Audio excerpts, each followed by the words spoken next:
Berus itu terlalu basah. Cat itu telah terkumpul, membentuk tumpukan yang tidak rata, mengaburkan garisan yang saya inginkan agar kelihatan jelas. Tunggu, bisikku, hampir tidak menggerakkan bibirku. Dan mengelap berus itu dengan kain supaya tidak terlepas keajaiban saat itu. Sekejap lagi, sudut bibir Arti bergerak-gerak, seolah-olah dia sedang berusaha untuk menahan senyuman. Saya hampir selesai, kataku. Cuma, aku mengusap berus itu di atas kanvas sekali lagi, menangkap kilauan hiburan yang riang di mata anak saudaraku. Itu. Sekarang sudah selesai. Biar saya lihat. Biar saya lihat. Arti menangis, memecahkan posenya yang berhati-hati dan melompat ke arah kuda-kuda. Tapi ini langsung tidak kelihatan seperti saya. Adakah begitu? Dia berkerut. Saya memerhatikan potret itu dengan penuh kritikan dan kemudian memandang kembali budak lelaki di hadapan saya.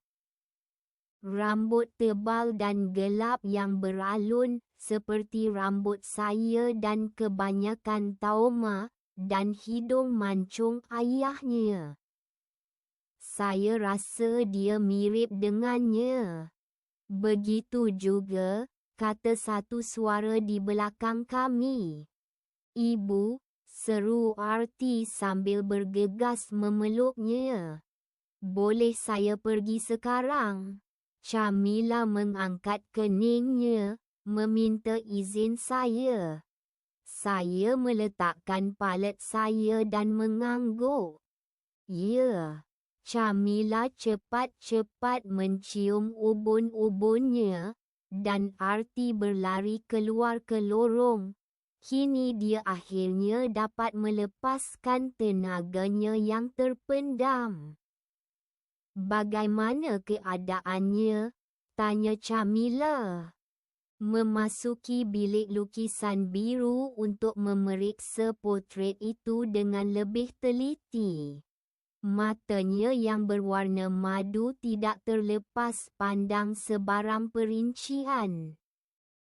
Ini sampai untuk awak pagi ini, katanya sambil menghulurkan saya sampul surat yang berisi dengan beberapa meterai istana. Terima kasih. Dia sedikit tergesa-gesa, tetapi saya sudah bersedia untuknya. Saya mengusap jari saya di bawah lipatan sampul surat itu untuk membukanya dan mengambil surat kakak saya, tetapi berhenti, memerhatikan Camilla meneliti potret itu. Lukisan yang cantik, pujinya. Saya tidak percaya dia sudah berumur 5 tahun. Betapa cepatnya masa berlalu. Kakak saya menyikat sehelai rambut perang yang dilunturkan matahari dari wajahnya dan menyentuh sudut matanya. Merasakan kedutan yang tidak wujud yang disangkanya sudah mula muncul. Hari lahir saya akan tiba tidak lama lagi. Saya mengingatkannya. Cuba mengekalkan suara saya yang ringan. Camilla berkerut. Seolah-olah saya telah menuduhnya melakukan sesuatu. Saya sudah ingat, Verity. Saya tak maksudkan macam tu. Cuma mungkin kita patut bincang apa yang akan kita lakukan tahun ini. Saya memusingkan bangku saya dan memandangnya. Saya terfikir, mungkin kita patut pergi ke tanah besar. Ke ibu kota, kata Mercy. Mercy tak buat apa-apa di sini, Camilla membentak sambil melirik sampul surat di riba saya. Nampaknya dia hendak merampas surat itu dan membacanya, tetapi sebaliknya dia bergerak lebih dekat ke kuda-kuda dan mengintai sapuan berus. Dia kata saya boleh dibawa ke mahkamah jika saya mahu. Sudah tentu, gadis lain melakukannya sebelum usia 18 tahun, tetapi Camilla mengeluh kuat dan saya terhenti. Saya ingin sekali membawa awak ke usia 16 tahun, awak tahu itu.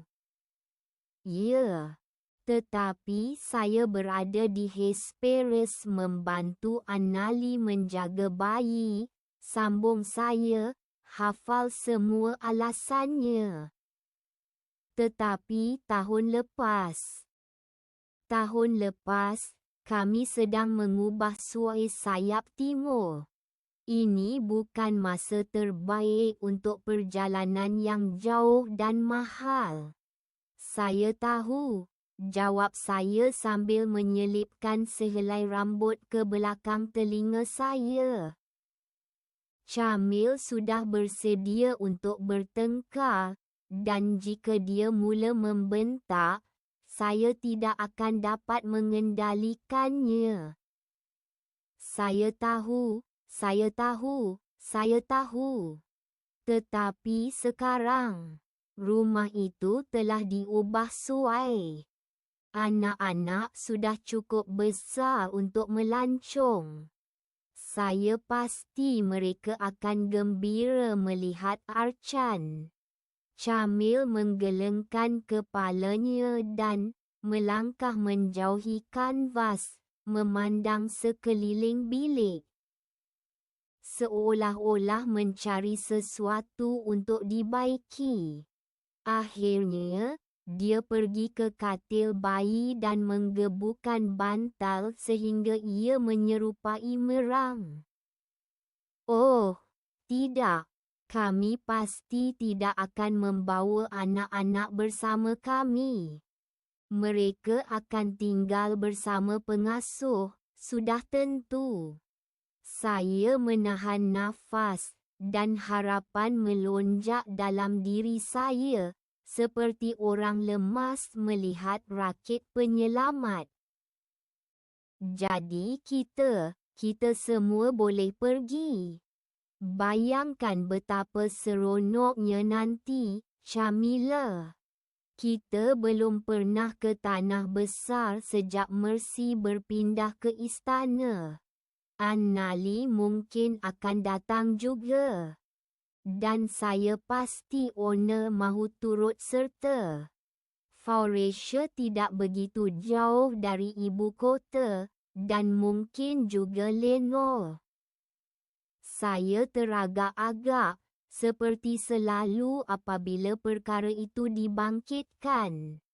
Kakak ketiga saya adalah misteri bagi saya. Lenore ialah Lenore. Saya ragu dia. Camilla cepat-cepat melicinkan rambutnya, seolah-olah meyakinkan dirinya bahawa semuanya baik-baik saja. Semuanya kedengaran.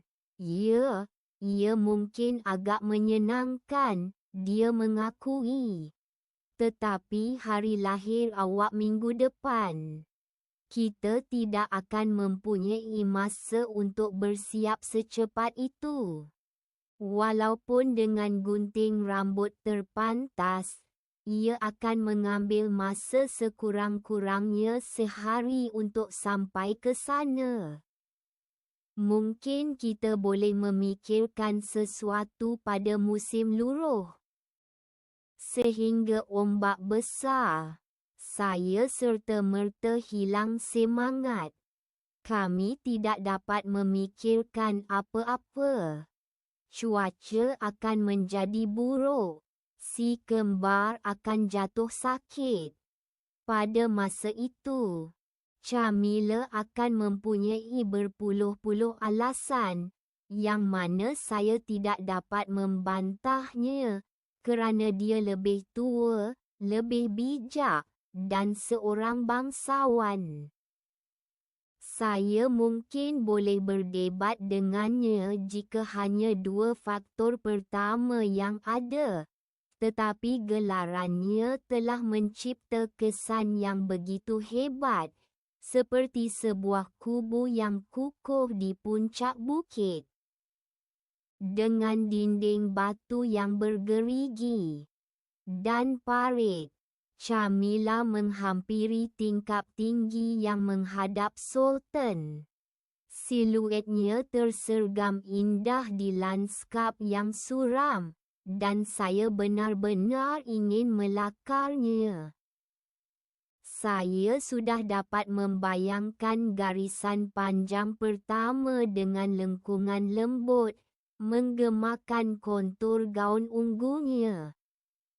Betapa kontrasnya yang indah dengan batu-batu bergerigi, yang dapat saya gambarkan sebagai puncak yang pendek dan tebal.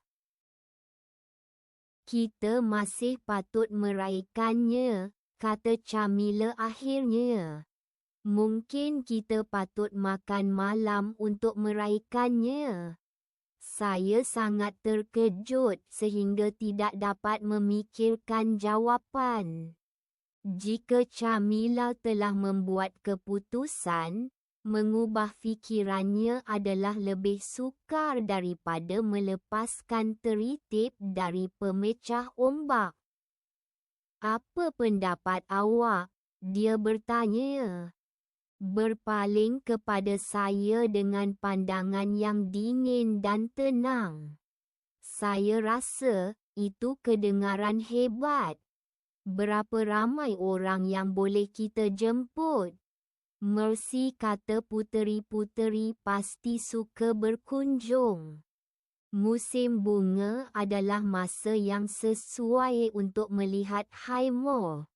Dan jika Beatrice datang, Finis mungkin akan datang juga. Oh, putera mahkota. Di majlis hari jadi saya.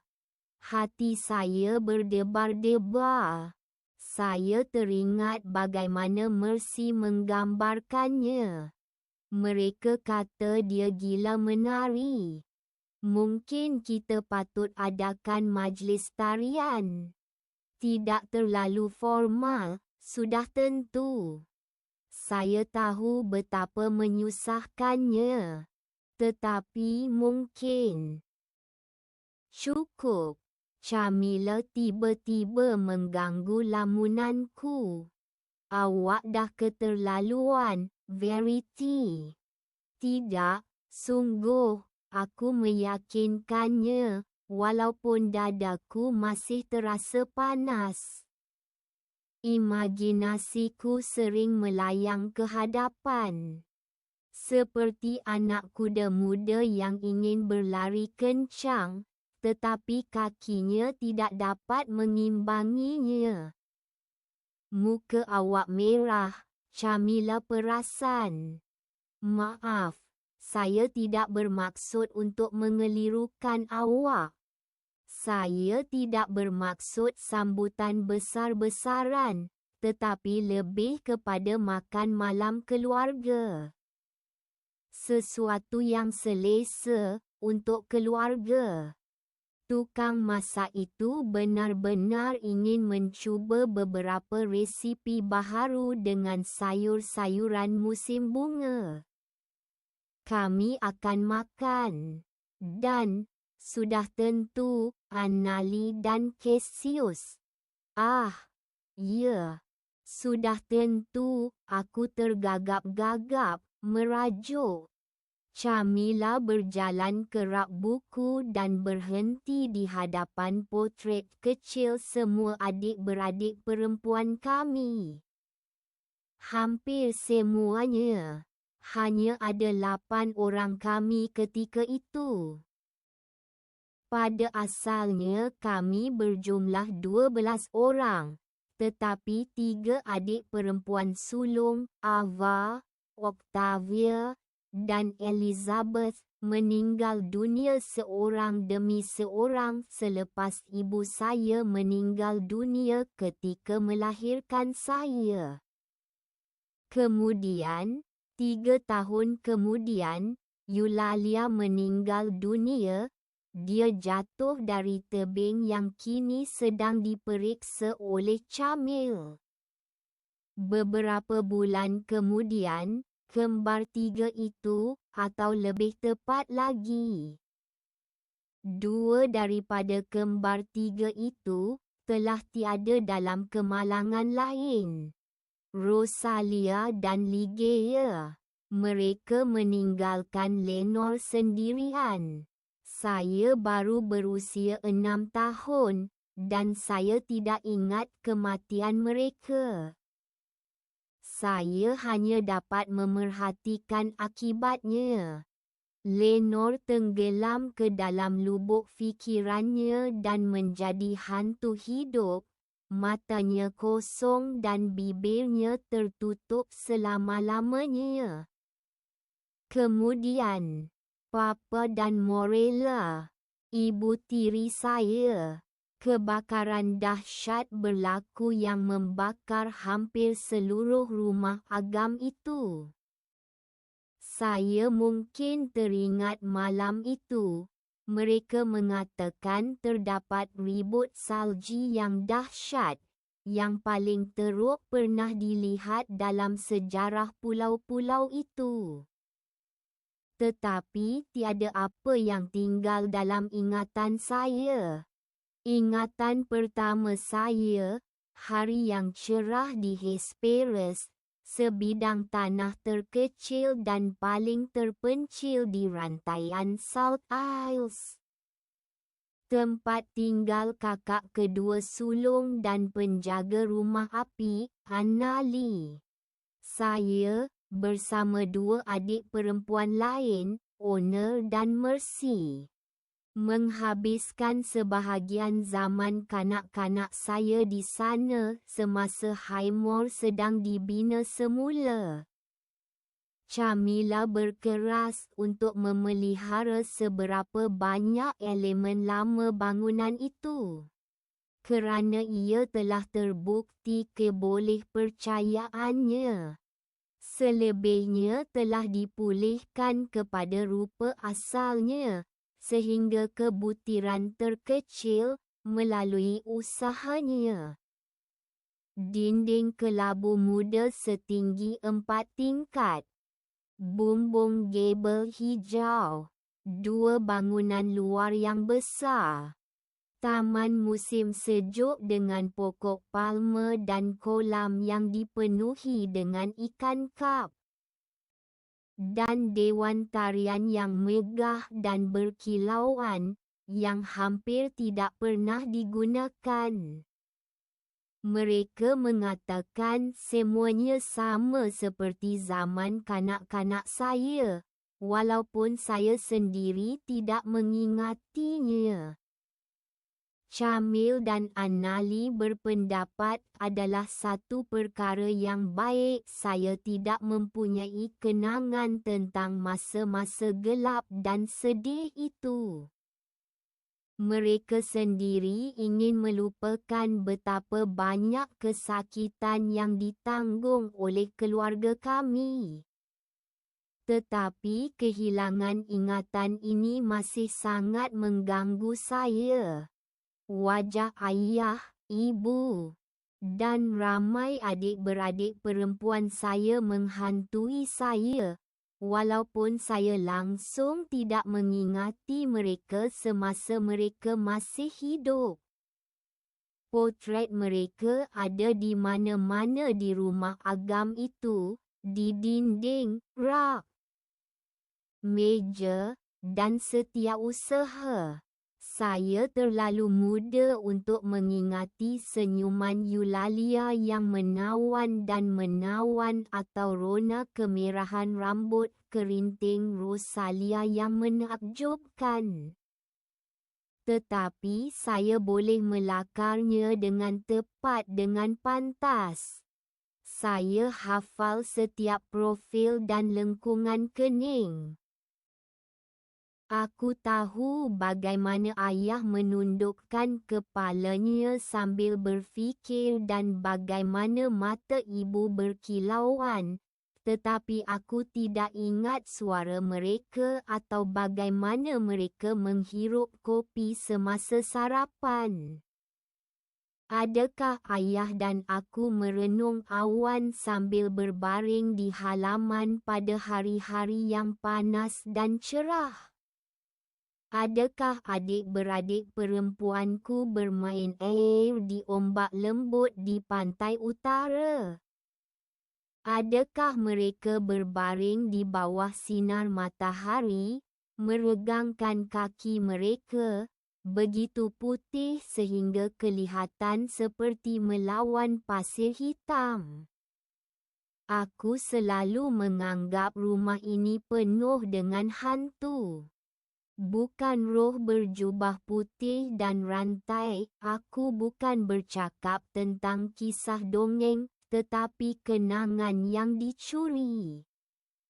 Kenangan yang tidak pernah dapat aku sebut sebagai kenanganku sendiri. Camilla membetulkan bingkai gambar dan bertepuk tangan, membuat keputusan muktamadnya. Jadi, makan malam keluarga. Apa pendapatmu? Dia memandangku dengan harapan yang tidak terselindung. Mengetuk hujung jarinya di belakang baldu kerusi malas. Saya tidak sampai hati untuk berdebat dengannya. Dan itulah sebabnya, pada usia 17 tahun, hampir 18 tahun, saya masih berkeliaran di High Mall. Mengejar anak saudara perempuan dan perempuan saya, melihat mereka membesar, melihat kehidupan Camilla berlalu dengan pantas, sementara saya merana di bangunan luar. Dia memerlukan saya. Dia memerlukan saya di sini. Jadi, saya cuba menguburkan impian saya untuk melancong dan mengembara, cita-cita dan keinginan saya. Tetapi ia tidak begitu mudah. Mereka terus hidup di dalam diri saya. Merayu, menuntut, meminta lebih banyak lagi. Lebih daripada rumah ini dan pulau-pulau ini. Saya mahu membebaskan diri. Baiklah, kata saya dengan senyuman paksa. Untuknya. Untuk kakak saya. Tolong berikan sikat itu, sayang, pinta Hannah. Selepas makan malam adalah salah satu saat yang jarang berlaku untuk ketenangan di rumah. Apabila anak-anak sudah tidur dengan nyenyak dan tidak lagi berbual tanpa henti. Hari semakin panjang. Dan saya sudah mula menarik langsir untuk menghalang cahaya yang semakin malap daripada mengganggu tidur saya. Langsir baldu memberikan keselesaan istimewa kepada bilik tidur saya dan memastikan kesunyian sepenuhnya. Saya duduk di hadapan meja solek dengan memakai gaun tidur kambrik gading panjang dan jubah sutera kegemaran saya, yang diikat ketat di pinggang. Hannah, pengasuh dan rakan saya, sibuk mengelilingi saya, mengemas bilik dan mengemas katil. Kemudian datang menyikat rambut saya dan membuat teh. Ritual petang yang sama selama bertahun-tahun. Hannah menanggalkan sikat yang memegang rambut gelapku dan mula menyikatnya dengan jari-jarinya yang bengkok, mencari jarum terakhir yang tersembunyi. Ia jatuh dengan bunyi dentingan ke dalam cangkerang perhiasan besar yang ditemui Arti di pantai musim panas lalu. Dia dengan teliti menggilap bahagian dalamnya sehingga berkilat dan memberikannya kepadaku sebagai hadiah. Pipinya yang bulat hampir menggebu-gebu kerana bangga. "Mercy menulis," kataku, sambil mencondongkan badan ke hadapan untuk mengambil sampul surat yang aku tinggalkan di sana sebelum makan malam. "Dan bagaimana keadaan wanita muda kita?" Hannah mula menyikat hujung rambutku. Cuba untuk tidak menarik helaian rambut yang kusut. Aku membuka penutup lilin dan mengeluarkan isinya, sepucuk surat yang ditulis dengan huruf yang elegan dan berhias, hanya 1 halaman. Kali ini sangat ringkas, dan sampul surat kedua dengan namaku dalam tulisan tangan yang tidak dikenali. Saya membeleknya dan memeriksa meterai itu. Sulur-sulur bunga berjalin di sekeliling hati yang menyala. "Awak kenal lambang ini?" saya bertanya sambil menyerahkan sampul surat itu kepada Hannah. "Saya rasa mereka ini adalah orang Petal." "Belum," jawabnya. Belum ialah sebuah wilayah kecil yang hampir berada di tengah-tengah Archania. Belum dianggap sebagai bahagian paling halus di negara ini, dengan penduduk yang paling berpendidikan. Saya tertanya-tanya apa yang ada dalam surat itu. Saya mengusap jari saya dengan teliti di atas meterai itu. "Saya tidak kenal sesiapa pun dari Blum, kan?" Hannah berkerut dahi. "Saya tidak berapa ingat. Mungkin surat Mercy akan menjelaskan banyak perkara." Sambil mengangguk, saya meletakkan sampul surat itu ke tepi dan mengambil surat kakak saya. "Verity yang dikasihi, saya telah membacanya dengan kuat. Awak terlepas petang yang paling indah di dunia malam tadi. Ramai tetamu. Kad saya tidak penuh. Tetapi saya masih sempat berbual sebentar dengan Puteri Beatrice. Walaupun kami berpura-pura hanya berseronok, sudah tentu." "Oh, baiklah. Kadang-kadang saya rasa gadis ini akan membuatkan saya gila dengan daya tarikannya." Antara tetamu itu ialah Duke dan Duchess of Blema, Gerard dan Dauphin Laurent. Mereka mempunyai pangsapuri mewah di Archan dan estet keluarga Chontilal. Indahnya tidak terkatakan dalam kesedihan dan reputannya. Ladang lavender, bukit dan lembah kecil. Hanya sekadar pastoral. Awak pasti menyukainya. Saya berhenti seketika dan membayangkan betapa indahnya mengembara ke seluruh kerajaan. Mercy seolah-olah menghabiskan sebahagian besar hidupnya mengembara bersama istana diraja sebagai teman kepada para puteri. Tetapi saya tidak merasakan ia adalah kerja keras seperti yang didakwa oleh Camilla. Semalam, Dauphin, sambung saya, mampir tanpa pemberitahuan, dan kami minum teh. Dia sangat menyukai lukisan anda yang tergantung di bilik saya, yang kecil dengan matahari terbit di atas Selkirk, kolam pasang surut dengan ketam yang menawan itu, dan, sudah tentu, potret saya. Dia banyak bertanya tentang karya anda dan sangat gembira kerana saya mengenali artis itu dengan baik. Dengar sahaja, kata Hannah, menyikat bahagian atas kepala saya. Duchess mengagumi lukisan anda.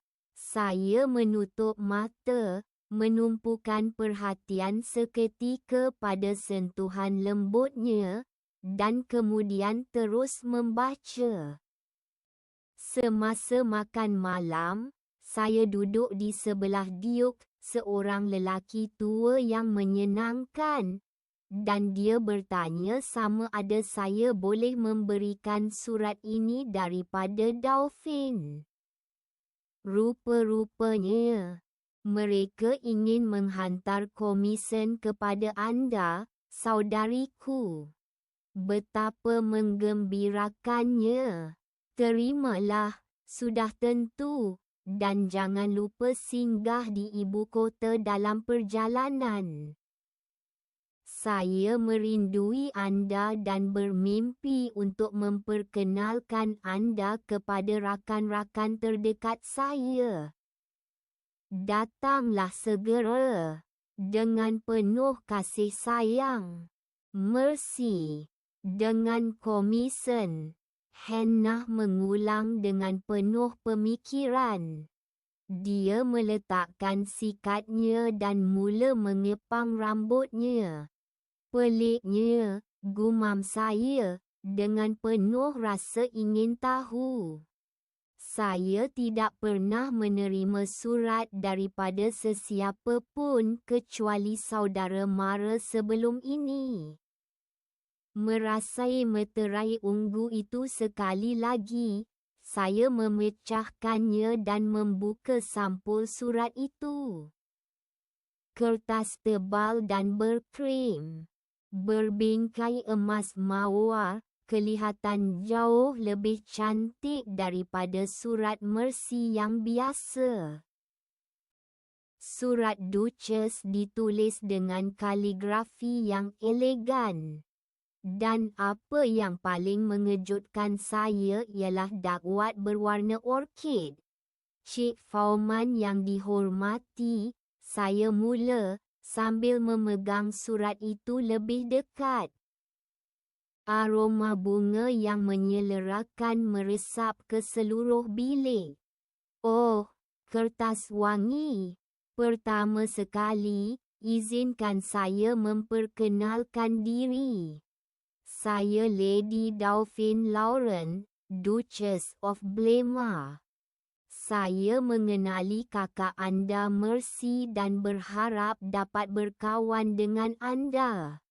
Kedua, saya ingin memuji bakat seni anda yang tidak dapat dinafikan. Karya anda sungguh mengagumkan dalam kesegarannya. Saya sangat mengagumi potret Mercy anda dan gaya anda menggambarkannya. Tahun ini, anak lelaki saya Alexandre berumur 20 tahun, dan untuk kesempatan ini, saya dan suami ingin menempah potret dewasa pertamanya. Mengikut tradisi keluarga, kami memelihara semua potret pewaris keluarga Lauren. Anda mungkin pernah mendengar bahawa Bleme terkenal dengan Akademi Seni dan konservatorinya. Saya telah meneliti begitu banyak portfolio sejak sebulan lalu sehingga persepsi saya menjadi tumpul. Dan saya tidak ingat satu pun karya. Tetapi atas sebab tertentu, potret anda benar-benar melekat di fikiran saya. Pendek kata, saya ingin anda melukis potret anak saya. Kami pasti akan membayar anda dan dengan senang hati akan menjadi tuan rumah kepada anda di Shontilal sepanjang tempoh kerja tersebut. Sila balas secepat mungkin. Hari lahir Alexander hanya 3 bulan lagi. Dan suami saya pasti gembira melihat potret yang telah siap pada hari istimewa ini. Yang ikhlas, Dauphin Laurent. Mereka mahu anda mengembara merentasi separuh jalan kerajaan ke Bleme untuk melukis potret itu. Hannah mengulang, mengikat tocangnya dengan reban biru tua dan menyentuh perlahan bahagian atas kepalaku sebagai tanda selesai. Ke Bleme, di pertengahan kerajaan. Jantungku berdegup kencang. Pengembaraan sebenar pertamaku. Aku melompat bangun dan menghentak lututku di tepi meja solek, menjatuhkan sebatang lilin. Aku berjaya menangkapnya di udara. Tetapi ia menumpahkan lilin lembut ke seluruh permukaan kaunter marmar. Annali memberiku sekotak lilin ini setiap tahun untuk hari lahirku. Dia membuatnya khas untukku. Mendakwa aku menyukai aroma itu sejak kecil. Ia adalah gabungan garam laut dan bijak yang indah. Dan walaupun aroma itu kini terasa tidak tertanggung bagiku, Camilla teliti dalam menggunakan lilin. Lagipun, bagaimana hadiah istimewa sebegini boleh disembunyikan dan dilupakan?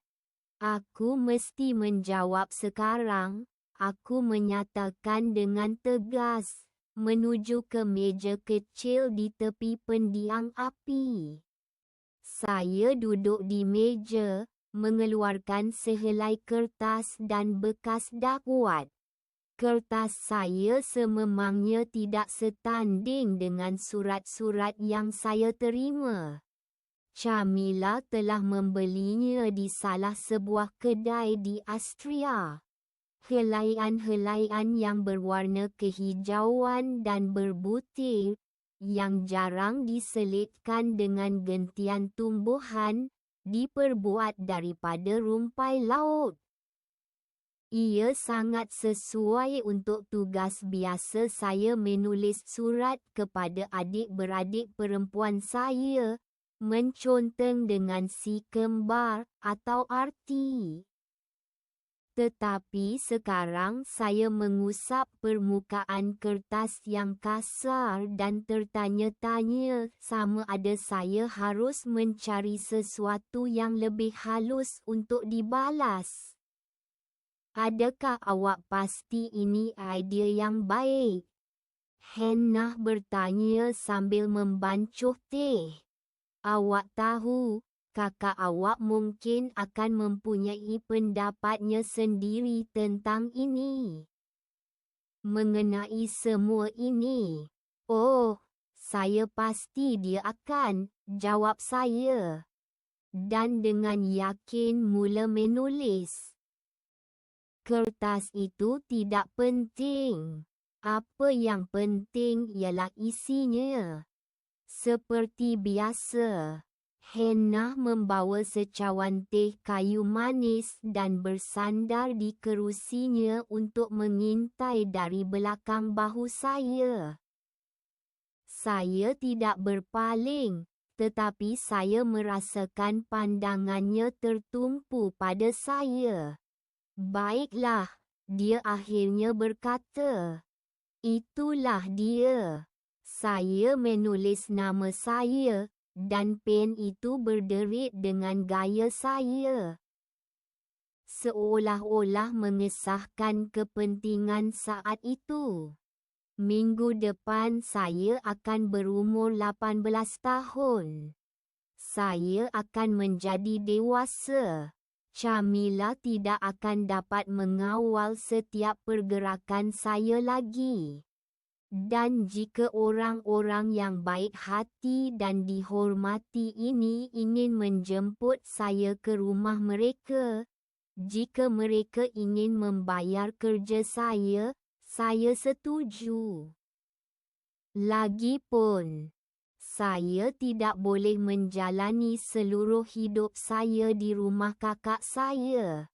Ini juga rumah awak, kata Hannah. Ia adalah dan kekal milik awak. Tidak juga. Sekurang-kurangnya bukan sejak Camilla mengambil alih.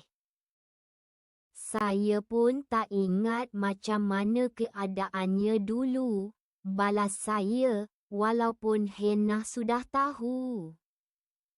Hampir setiap petang, dia bercerita tentang zaman kanak-kanak saya, tentang masa-masa yang saya tidak ingat.